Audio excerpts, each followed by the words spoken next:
What are you even doing here? You weren't invited yesterday." That line cut through the reception sharper than broken glass, and just like that, every head turned in my direction. Imagine being dressed up in your Sunday best only to become the evening's entertainment. But I didn't flinch. I gave Camilla, that shiny new bride of my son's, the sweetest smile I could muster. I'd spent $60,000 trying to make her happy, and now she wanted to humiliate me? Not without a fight. "I'll go," I told her, keeping my voice calm, "but before I do, let me introduce you to a special guest of mine. An old friend of yours." When Camilla's eyes landed on the figure behind me, all the color drained from her face. She dropped like a stone onto the polished marble, her overpriced dress crumpling around her. For a split second, I almost felt sorry for her, almost. If you're listening, you might be wondering how a 69-year-old grandfather managed to pull off the wildest wedding crash Chicago has ever seen. Well, sit tight, because this tale doesn't start here. It started 6 months back, when my boy Nick first brought home the prettiest liar I'd ever laid eyes on. But before I get too far ahead of myself, let me back up. My name's Beatrice Cage, folks just call me Beth, and until just a week ago, I believed I was helping my only son marry the love of his life. That belief cost me dearly. I drained my late wife's insurance policy, cashed bonds I'd been saving for retirement, even borrowed against my house. Also, Nick and Camilla could have the kind of fairy tale wedding people write articles about. We're talking about the prestigious Amy estate with its manicured gardens and that antebellum charm Chicago brags about. A $12,000 Vera Wang gown that had to be altered 3 times. 4,000 roses. And every last dime came from me. Camilla had played her part well, spinning her sob story about how her own family had disowned her for marrying beneath their status. My heart cracked for her, and I opened my wallet. I even handed her my grandmother's pearl necklace, a piece that had been passed down 4 generations. Camilla clutched it like a stage actress mid-performance and whispered, "You're like the mother I never had." Tears sparkled in her eyes. Oh, she had talent. Nick, God bless him, was smitten. And I could see why. Camilla had that effortless beauty, golden hair, those wide doe eyes that could make a man forget his own name. She worked as a pediatric nurse, volunteered at shelters, talked about babies with such conviction that I found myself picturing little ones running around again. But deep down, something in my gut kept tugging at me. Maybe it was how her stories never quite matched, or how she'd lived in so many different places she couldn't keep the timeline straight. Maybe it was the way she always paid in cash, claiming she was old-fashioned about credit cards. Still, Nick hadn't smiled this much since his mother passed 3 years ago, and that was enough for me, until the night I stumbled across the truth that blew everything wide open. It happened by accident, as these things usually do. I'd stopped by Nick's place to drop off a box of wedding favors. As I reached the hallway, I heard Camilla's voice drifting from the bedroom. Her tone was sharp, urgent. Something told me not to knock. "Gary, I told you not to call me on this number," she hissed. "Yes, the wedding's still on. Don't worry, I'll have access to his accounts once we're married." "You want a bigger cut?" "No, we agreed on 30%. The old lady's already forked over more than 60 grand. She'll probably gift us more for the house down payment. This Mark is worth at least 200,000. No, he doesn't suspect a thing. He's hooked." Mark. That's what she called my son. My boy wasn't a fiancé in her eyes, he was a mark, like some con job. My chest went cold. I backed away, the box of favors nearly slipping from my shaking hands. Once I made it to the car, I had to pull over 3 blocks away just to breathe. My heart was pounding like I'd sprinted a mile. It all clicked then, the cash payments, the mixed-up stories, the way she'd slowly nudged Nick away from his friends. She'd even gotten him to add her to his checking account for convenience and suggested he increase his life insurance since they were building a future. I sat there, crying angry tears into my steering wheel, furious with myself for being played. But grief turned into something else. Something harder, sharper. The same fire I'd felt when I fought tooth and nail for my wife during her cancer battle. Camilla Jones thought she could bleed my family dry? She had no idea who she was messing with. But I knew one thing, if I was going to open Nick's eyes, I'd need more than just my word. I'd need proof. Cold, undeniable proof. So, I did something I never thought I'd do.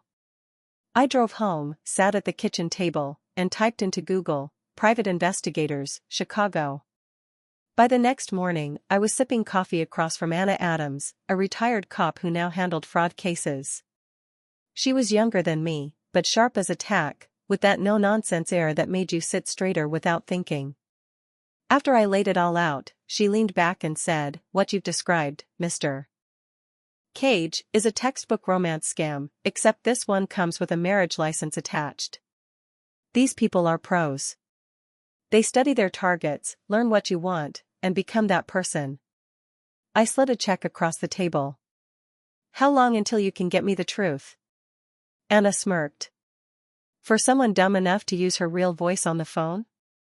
Not long at all." 2 weeks later, Anna called with words that made my stomach drop.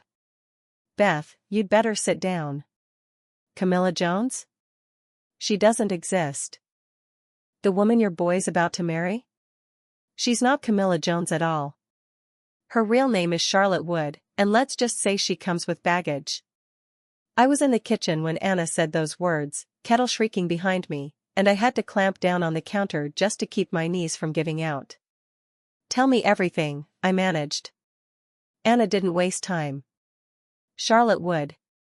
25. She's got 4 arrests for fraud in the last 5 years, only convicted once. She works in teams, always a man to do the research, sometimes to pose as a brother or cousin to make her stories stick." "That Gary fellow you overheard on the phone?" "Gary Eaton. Used to be her right-hand man and lover, until she conned him out of 15 grand and skipped town. He's been hunting her down ever since." The kettle screamed on, but I couldn't move. My whole body felt like it had been unplugged. Finally, I snapped it off and sat down like a man whose world had just tilted sideways. "How'd you dig this up?" I asked. "Facial recognition, plus some old-fashioned detective work. Charlotte's been living as Camilla Jones for about 8 months. Fake social security, fake resume, fake everything.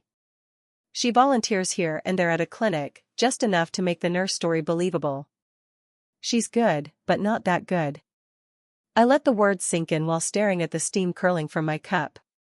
Camilla, Charlotte, whatever her name was, she wasn't just a liar. She was a predator. And my son was dinner. "Anna," I said slowly, "I need you to track down Gary Eaton." There was a pause. "Beth, what exactly are you planning?" "I'm thinking," I said, "that a man who's been chasing Charlotte for 2 years might be real interested in showing up at her wedding." Her tone shifted, like respect creeping in where doubt had been. "You want to bring him in?" "I want her past to walk right through those church doors and introduce itself in front of 300 guests. No more pretending. No more room for denial." Anna chuckled, low and grim. "You're bolder than most clients. He's in Boston. Works construction now. I can have his number on your phone before supper." That's how, an hour later, I found myself dialing a stranger in Georgia. "Gary Eaton," the voice answered, wary and clipped. "Mr. Eaton, name's Beatrice Cage. You don't know me, but you sure know the woman my son thinks he's marrying. You knew her as Charlotte Wood. She calls herself Camilla Jones now." The silence on the line stretched so long I thought I'd lost the signal. Then he said, voice tight, "Where is she?" "She's planning a wedding in Chicago. 7 days out. Already conned over 60 grand from me." "She told you this mark was worth 200,000? She wasn't lying." His breath caught sharp. "You heard her say that?" "Every word. She bragged about it over the phone in my son's apartment. You know better than anyone what she's capable of." "Lady," he said after a beat, "what exactly are you proposing?" I'd been turning the idea over in my head for days. Now it slid into place like a puzzle piece. There's a church wedding with 300 guests. Big and fancy. What if Charlotte would past walked into that sanctuary right in the middle of her fairy tale? You want me to crash the wedding? I want her unmasked in front of everyone, most of all my son, before she ruins his life. He was quiet for a while. Then his voice hardened. She bled me for 15 grand and left me stranded with bills in my name. I've been chasing her ghost for 2 years. Then this is your shot, I said. You don't just get payback, you get justice. That word seemed to land. We stayed on the phone 20 more minutes, sketching a plan. He'd drive down the morning of the wedding. Wait for my signal. I'd already been crossed off the guest list. Charlotte had made sure of that by convincing Nick I was trying to sabotage them, but I had ways of getting inside the Amy estate that didn't involve walking through the front doors. When I hung up, I realized my hands weren't shaking anymore. The anger, the helplessness, they'd burned off, replaced by something sharper. Purpose. The days that followed, I wasn't fussing with dresses or hair appointments anymore. I was orchestrating something bigger. If they didn't want me there as mother of the groom, I'd attend as the ghost of truth, dragging Charlotte's sins right up the aisle. 3 days before the wedding, I picked up the phone again, this time for the Amy Estates event coordinator. Mrs. Sullivan, a bright voice chirped when she answered. Beatrice Cage, mother of the groom, what a pleasure. I hope you're excited for Saturday. If only she knew. Yes, about that, I said, softening my tone into honey. There's been a change in the payment arrangement. The bride's family has decided to cover the final balance after all. Isn't it wonderful when families come together?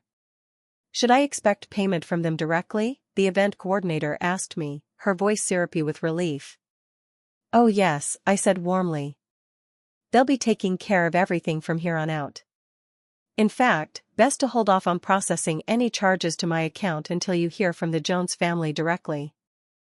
Then I gave her the phony phone number Anna had confirmed Charlotte used for vendors. They're very particular about handling their own finances, I added, laying it on thick. That was just the beginning. Call 2 went to the florist, 3 to the caterer, 4 to the photographer. Same script each time. The bride's family had stepped up, thrilled to reconcile with their daughter, so honored to contribute to her special day. What no one knew was that the Jones family didn't exist. Charlotte would be blissfully unaware while vendors chased her on a phone line she never picked up. By Saturday morning, the Amy estate would be staring at a mountain of unpaid bills and no way to fix it fast. But my favorite move? That was the call I made to Nick. Mom, he said, sounding bone-tired. I can't really talk. Camilla's upset you weren't at the rehearsal dinner. Nick, sweetheart, I said, soft and soothing, like I'd done when he scraped his knees or broke his heart. I understand Camilla's feelings completely. I've been thinking it over, and maybe I was a little overbearing about the wedding. Silence on the other end. Then, really? Of course. This is Camilla's day. If my presence makes her feel stressed, then it's only right I respect that. I love you too much to do anything that might spoil your happiness. Mom, his voice cracked just slightly. Are you sure? Camilla might change her mind if you talk to her. Oh darling, I don't think that's necessary. You know what? I'll take a little trip this weekend. Maybe head down to Miami, poke around some antique shops. That way, you two can enjoy your big day without any family drama. The relief in his voice stung. That's really thoughtful of you, Mom. All I've ever wanted is for you to be happy, son. When the call ended, I stared at the phone, feeling the ache of it. Necessary, yes, but it cut deep. My own boy thought I was the problem, that my concerns about Camilla came from jealousy, not instinct. But come Sunday morning, he'd see the truth.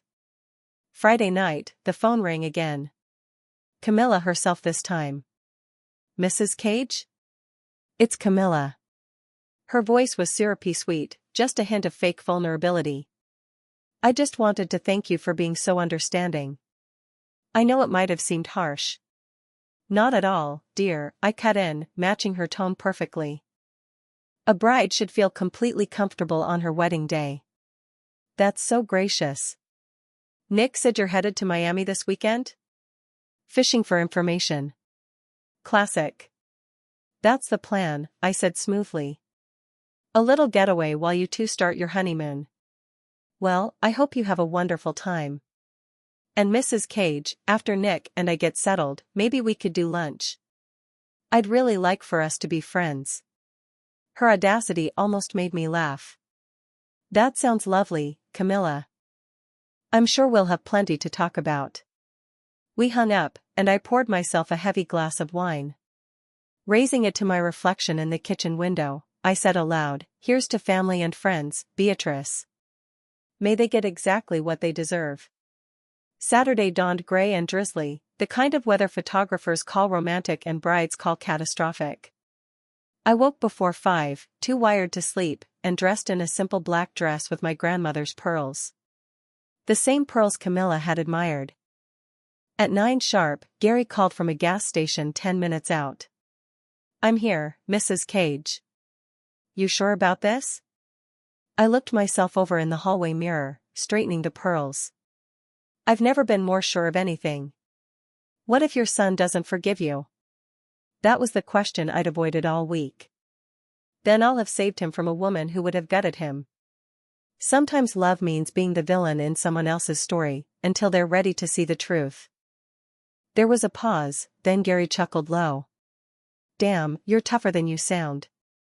I almost smiled. Mr. Eaton, I raised a boy, buried a wife, and made it 67 years in the South. I'm tougher than I look, too. The wedding was set for 2 o'clock, reception immediately after in the Amy's ballroom. I had it timed to the minute. Gary would park nearby at 1:30, waiting for my signal. I'd slip in through the garden entrance, a path I knew well from venue visits, and set myself up where I could see it all unfold. By 11, my phone started buzzing. The florist, the caterer, the venue, all in a panic, scrambling to reach the Phantom Jones family about balances due. I let every call roll straight to voicemail. At noon, Nick rang. Mom, something weird's going on. Vendors keep calling Camilla about payments, but she swears she never told them her family was covering costs. Do you know anything about this? Oh my goodness, that does sound confusing, I said, feigning concern. What did Camilla say? She's upset. She thinks someone's trying to sabotage the wedding. He hesitated. Mom, you didn't. I mean, you wouldn't. Nick Cage, I said, pouring in just enough wounded dignity, are you suggesting your own mother would sabotage your wedding after everything I've done to make this day perfect? Camilla's just under a lot of stress, I said gently into the phone. And when folks are stressed, they'll look for somebody to blame. Don't worry, son. I'm sure it's just a vendor mix-up. Happens all the time. The only thing that matters is you're marrying the woman you love today. If only he knew how true that line was about to become. After hanging up, I checked my watch. 1 o'clock. Showtime. I grabbed my old leather satchel, took a long steadying breath, and slid behind the wheel. The drive to the Amy estate carried me through Chicago's historic streets. It was almost cruel, such beauty being tied forever to deception instead of celebration. But Charlotte Wood had chosen her road, and now she was about to walk right into the consequences. I parked a couple blocks out and slipped toward the rear entrance near the catering kitchen, the same back door I'd spotted months ago when I toured the venue. The staff were running around like ants, half out of their minds over invoices that suddenly weren't getting paid. Nobody noticed one more figure in a black dress carrying a bouquet. By 3:25, I was tucked behind a marble column in the back of the chapel. From there, I could see my boy standing tall at the altar, glowing with the kind of happiness I hadn't seen on his face in years. In 15 minutes, that happiness would crack apart, and I was the one holding the hammer. The organ swelled. The wedding march filled the air.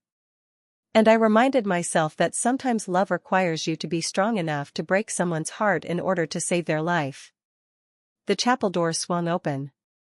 Charlotte Wood, still playing Camilla Jones for the last time, stepped inside in that $12,000 gown and the pearls that had belonged to my grandmother. I pulled out my phone and sent Gary Eaton a single word, "Now." The doors creaked again, and Gary walked in like judgment itself, broad-shouldered and rumpled in his suit, but with the confidence of a man who'd been hunting his target for 2 long years. Heads turned, whispers shot through the pews.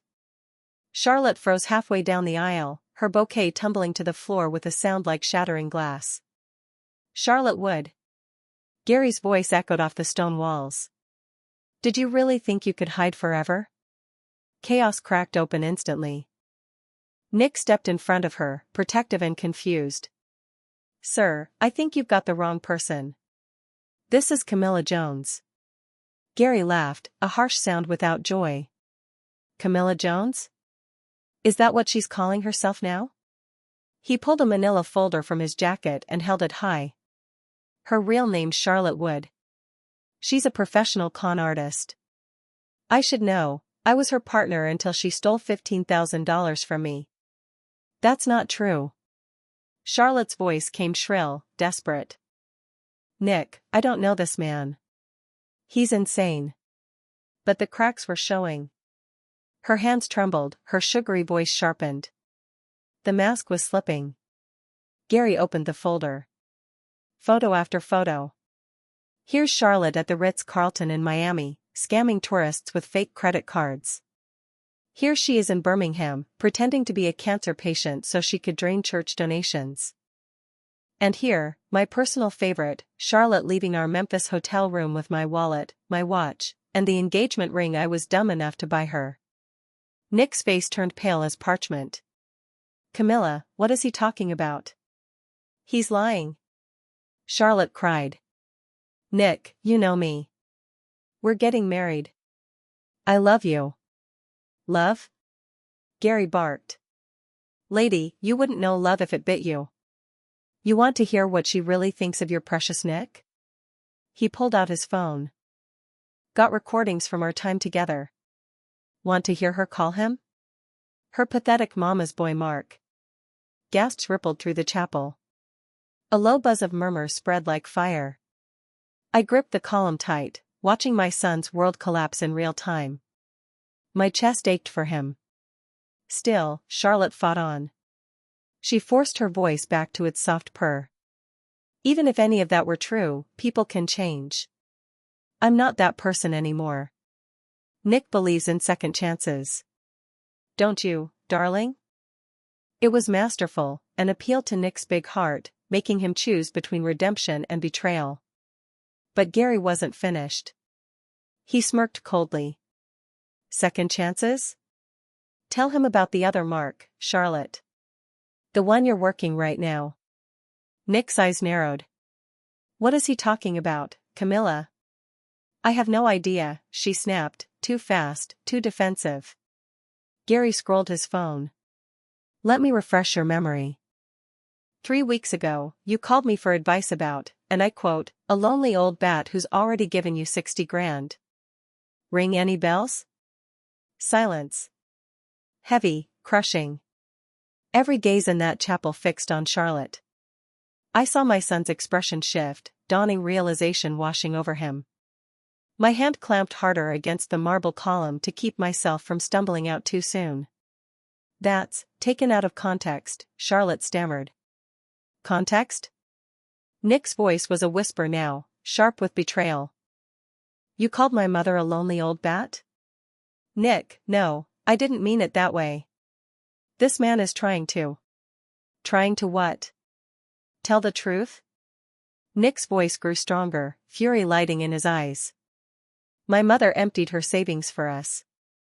She borrowed against her home so you could have your dream wedding." And now the guests weren't murmuring anymore. They were riveted, hanging on every word. I noticed half a dozen phones raised, recording every second. One kid, Nick's old college roommate, looked like he was live streaming the whole train wreck. The world was about to see this circus in real time. And Gary wasn't done. He stepped forward, voice booming. "You want the real kicker? She was planning to drain your bank accounts and vanish inside of 6 months.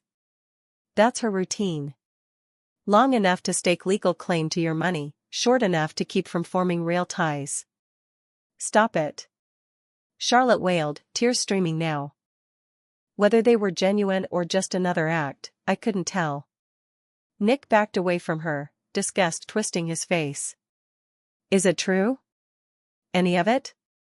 Charlotte's eyes darted like a trapped animal. The doors were blocked by curious guests pushing closer. The altar offered no safety. Then her gaze landed on me. Our eyes locked, and recognition dawned. She knew who'd set this stage. For the first time since she'd slithered into our lives, Charlotte Wood was facing someone who wasn't just smarter, but meaner, and with everything to lose. You, she hissed, finger stabbing toward me. This was you. The entire chapel turned. Suddenly I was the one in the spotlight. So much for hiding until the end. Nick's eyes went wide. Mom? What are you doing here? You said you were in Miami. I stepped out from behind the marble, adjusting my grandmother's pearls. I lied, sweetheart. Learned it from watching the best. You orchestrated this? His voice carried a strange mix, half horror, half awe. I exposed it, I corrected. There's a difference. Charlotte snapped back, her voice sharp but practiced. She's jealous, Nick.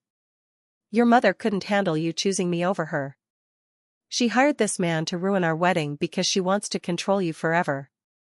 It was a clever play, leaning into every tired mother-in-law cliché she could summon. And for a moment, I saw flickers of doubt in my boy's eyes. 29 years of her rehearsed charm against 67 years of my love and sacrifice. Which would weigh heavier? Gary cut in before the scales tipped. Mrs. Cage didn't hire me, he barked. I came on my own. He raised his phone. Want to hear a recording from 3 weeks ago? The one where you bragged about manipulating lonely old women and their gullible sons? He pressed play. The sound quality was rough, but Charlotte's voice came through clear as a bell. The old bat is so desperate for grandkids, she'll believe anything. And the son, complete mama's boy. All I have to do is cry about my tragic past, and he writes another check. The color drained from Nick's face. White, then red, then a gray that made my gut twist. I wanted to run to him, to hold him up, but this wasn't my moment to save him. This was his moment to finally see.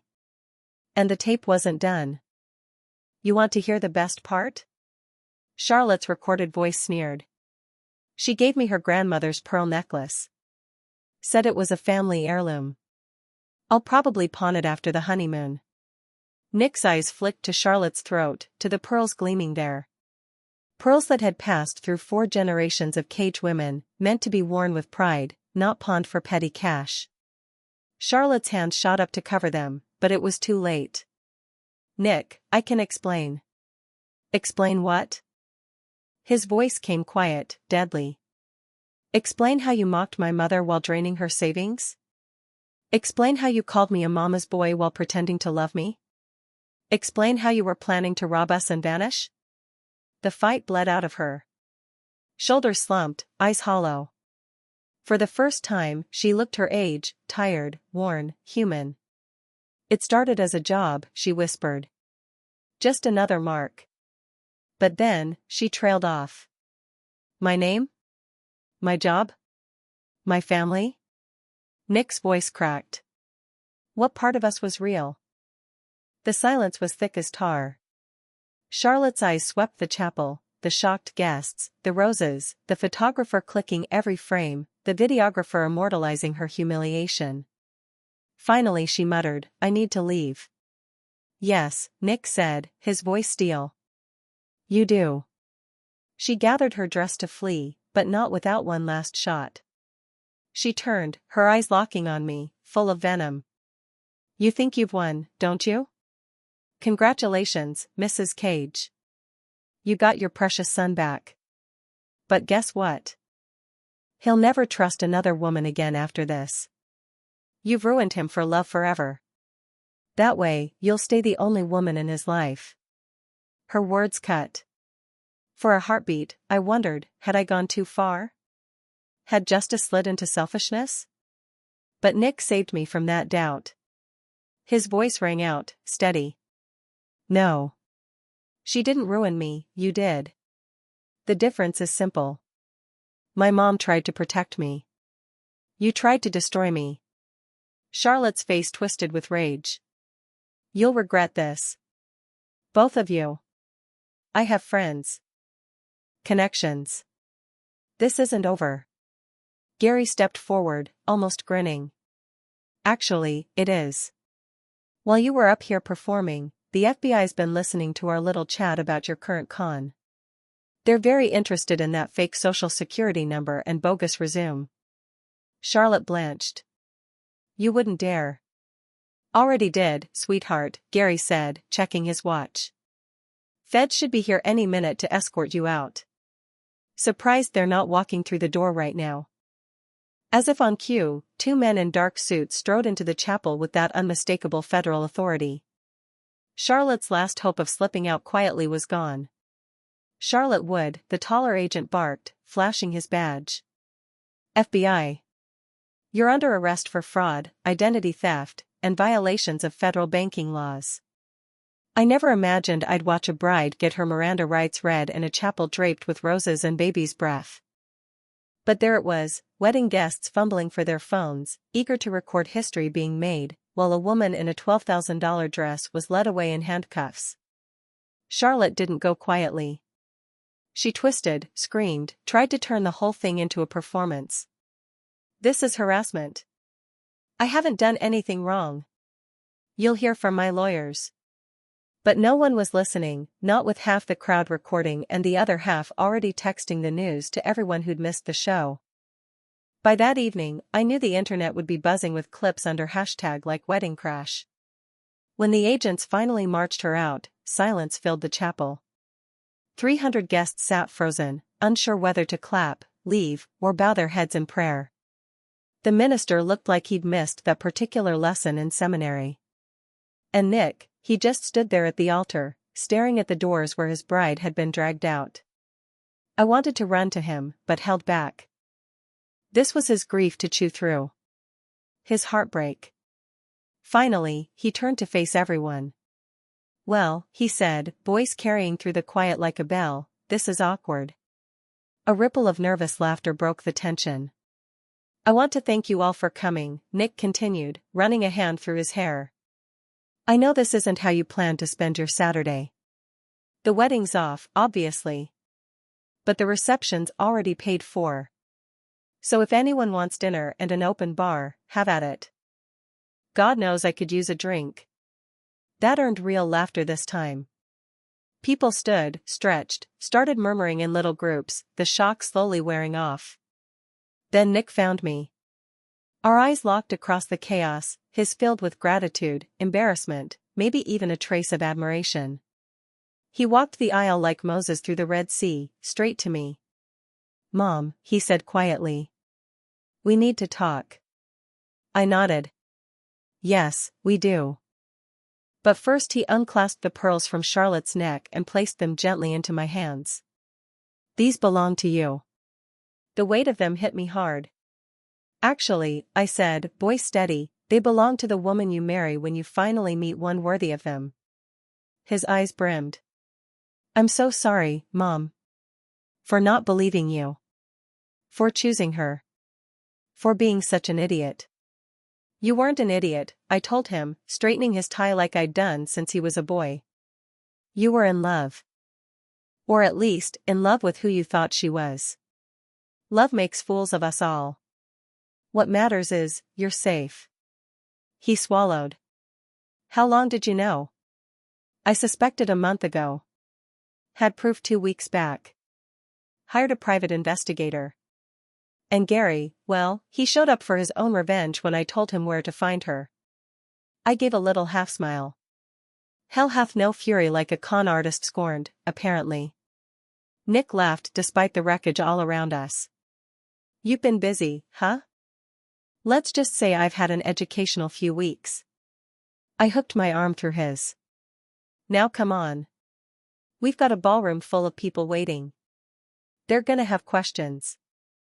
As we walked down the aisle together, I caught snatches of conversation, shock, disbelief, sympathy for Nick, and, surprisingly, a little respect for me. Mrs. Henderson from next door stopped me with a firm grip on my arm. "Beatrice Cage," she said, eyes flashing. "You're one smart cookie. I never trusted that girl. Too pretty, too sweet. Real women have edges." The reception turned out to be more honest than any wedding party I'd ever attended. With the pretense stripped away, folks loosened up. The bar opened early, the band dropped the wedding playlist and played blues, and people talked freely, bonded by the drama they'd just witnessed.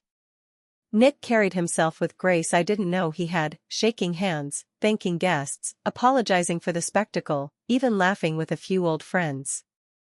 I watched from across the room, proud, not of his job or his degrees, but of his character.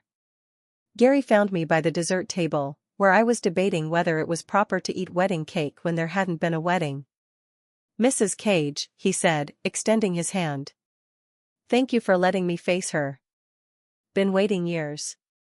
I shook it firmly. "No, thank you. Couldn't have exposed her without you." "What you did took guts," he said. "Most mothers would have just tried talking their boy out of it and failed. You? You played chess while the rest of us were playing checkers." After he left, I stood there with my thoughts for the first time all day. The adrenaline that had been driving me all day was bleeding out, leaving behind exhaustion and something I couldn't quite name, maybe sadness. Sure, I'd saved Nick from a disastrous marriage and what could have been financial ruin. But I'd also blown up his belief in love, at least for now. Had I really done the right thing? "Mom." I looked up to see Nick at my side with 2 glasses of champagne. "You look like you're having second thoughts," he said. I took the glass, grateful for the bubbles. "Just wondering if there was a gentler way to handle this." "You mean like sitting me down and telling me my fiancé was a con artist?" He gave a small, bitter laugh. "Because we both know how well I'd have taken that news." He had me there. "You would have thought I was jealous," I admitted, "or trying to control you." Exactly what Charlotte said. He sipped his drink. "You know what changed my mind? Not Gary showing up. Not even the recording. It was watching her face when she realized you'd outplayed her. For a second, the mask came all the way off, and I saw who she really was under all that sweetness." "What did you see?" I asked quietly. "Cold calculation," he said, "and, believe it or not, real respect. She underestimated you completely. Thought you were just some lonely old woman desperate to keep her son happy. She had no clue she was up against somebody who could play her game better than she could." "I'm not sure about better," I said. "Maybe just more motivated." He shook his head. "Mom, you used her ex-partner and the FBI to take down a professional con artist at her own wedding. That wasn't just instinct. That was strategy." We stood there for a while in easy silence, watching a party rise out of the ashes of disaster. The band had shifted to jazz, a few brave couples were even dancing. "I've got a confession," Nick said at last. "What's that?" Part of me's relieved. "Not about the public humiliation or the arrest, but," he hesitated, "something always felt off about Camilla. I could never pin it down, but every once in a while I'd catch her looking at me like she was trying to remember who she was supposed to be." "Why didn't you say anything?" "Because I thought it was just wedding stress." He let out a breath. "And because I'm 32 and had never been in love before. I figured if I questioned it too much, it might disappear." My heart ached for him. "Oh, sweetheart. I know. Pathetic, right? The mama's boy who falls for the first pretty girl who notices him." "No." My voice was firm. "Human. We're human, Nick. We all want to be loved. There's nothing pathetic about that. Even when we make terrible choices, especially then." I took his hand. "What she did to you wasn't your fault. She's a professional liar. She studied you, learned what you wanted to hear, and became that person. You weren't gullible. You were targeted. He squeezed my fingers. Thanks, Mom. For everything. For seeing through her. For protecting me. For making sure I couldn't ignore the truth. You're welcome, I said. But next time you fall in love, maybe introduce me a little earlier. He laughed. Next time I fall in love, I'm running a full background check first. That might be a bit extreme, I teased. After today? Not a chance. Besides, I've learned something important about the women in my life. Oh yeah? What's that? Never underestimate a cage woman. Turns out we're way more dangerous than we look. I smiled, lighter than I'd felt in months. Your grandmother would have been proud. She would have loved watching you work today. Nick raised his glass. Here's to justice. Served ice cold with a side of public humiliation. I raised mine to meet his. Here's to family, and knowing when to fight for the people you love. Our glasses clinked, and in that moment, after all the lies, the betrayal, the spectacle, I realized I was exactly where I belonged. Standing beside my son, safe and free, both of us seeing clearly again. Sometimes the best weddings are the ones that never happen. The dust from that wedding that wasn't didn't settle overnight. Chicago has a long memory, and I swear the story spread faster than a summer thunderstorm. By Monday morning, the local paper had already run the headline, "Runaway Bride, in Handcuffs." My neighbor brought me a copy as though I might have missed it. By Tuesday, one of the clips of Charlotte's arrest had racked up 2 million views online. It's a strange thing, being at the center of a scandal you didn't cause but certainly orchestrated. I couldn't go to the grocery store without somebody stopping me. Beatrice, I saw you on Facebook. Beth, you're a legend. Legend, my foot. I was just a mother who wasn't willing to let her boy walk into a buzzsaw. But if folks wanted to buy me coffee or slip me homemade pies for taking down that Jezebel, well, who was I to refuse? Nick took it harder, of course. The papers, the whispers, the pitying looks from colleagues. For the first week, he couldn't leave his apartment without someone clapping him on the back and saying, "Hey man, at least the bar tab was free." He laughed along, but I could see the bruise under his skin. Love gone sour leaves a mark no amount of bourbon or banter can cover. But here's the thing about my son, he's made of sturdier stuff than even he realizes. Instead of wallowing, he threw himself into work. He picked up more clients, traveled for his firm, and somewhere in the midst of spreadsheets and airports, he rediscovered himself. By Christmas, the sparkle in his eye was back, not because of a woman, but because he'd proved to himself he could survive the worst kind of heartbreak. Gary Eaton kept in touch, too. Sent me a Christmas card with a photo of his mutt wearing a ridiculous Santa hat. He wrote, "Here's to justice, Mrs. Cage. Drinks on me if you're ever in Boston."